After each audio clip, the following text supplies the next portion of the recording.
Have you ever noticed when watching a film that they often start with the introduction of a new character? Maybe they just got a new job where the movie takes place, or they're introduced by a friend of the main characters. If you have a few moments, Mr. Cobb has a job offer he'd like to discuss with you. Work placement? Not exactly.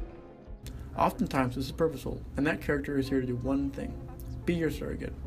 An audience surrogate's job is to represent the audience in the film, to ask questions and experience new things just as we are. In many ways, they are there to give us someone to relate to. Let's look at how different movies use this device to tell their story. Das Boot uses the audience surrogate masterfully to give the audience exposition. At the beginning of the film, we are introduced to Lieutenant Werner, who has been sent by the German army to write about what it is like on a submarine. When this character meets the captain and goes aboard the submarine, it is the first time both he and we, the audience, see the submarine, this windowless, intimidating tube full of gauges and pipes and grease. Everyone else in the submarine has been there before and knows what everything is and what it does. As Werner gets a tour of the ship, so do we.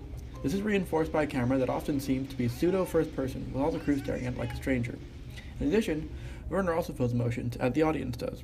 When the alarm goes off for the first time, the crew immediately rushes to their respective positions almost on instinct, while Werner is left confused and scared, unsure what to do. This is not to say that Werner is not a fully developed character. In fact, one of the reasons he works so seamlessly in the film is that, like us, as the film progresses, he learns more and more about the ship and the crew and starts to relate to them. This is echoed when, at the beginning of the movie, as Werner is taking pictures of the crew, the captain tells him to wait until they come back, as by then the men will have beards. By the end of the film, Werner sports a beard just like the rest of the men, a changed man.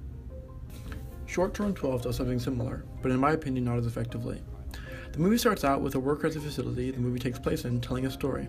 Through the story, we learn about the type of places these characters work at and get tidbits of their personalities. The story is being told to Nate, a new worker at the facility. The character telling the story would have no reason to tell the story, which is important in understanding the tone of the movie without Nate, as everyone else has already heard the story or was involved in it. Another point, Nate is introducing himself to some of the kids at the facility, and they are being introduced as well. This creates an easy way to give Nate and the kids some backstory. During this scene, a kid calls Nate out when he refers to them as underprivileged, giving both Nate and the audience a taste of what it is like working at this place. Where I feel this movie falls short of Das Boot in this respect is that Nate feels more like a plot device to move along the story rather than an actual character. We see him throughout the movie, but he seems to lack much character growth. Finally, let's look at a film that uses this tool differently. In Citizen Kane, there is one main question: who or what is Rosebud?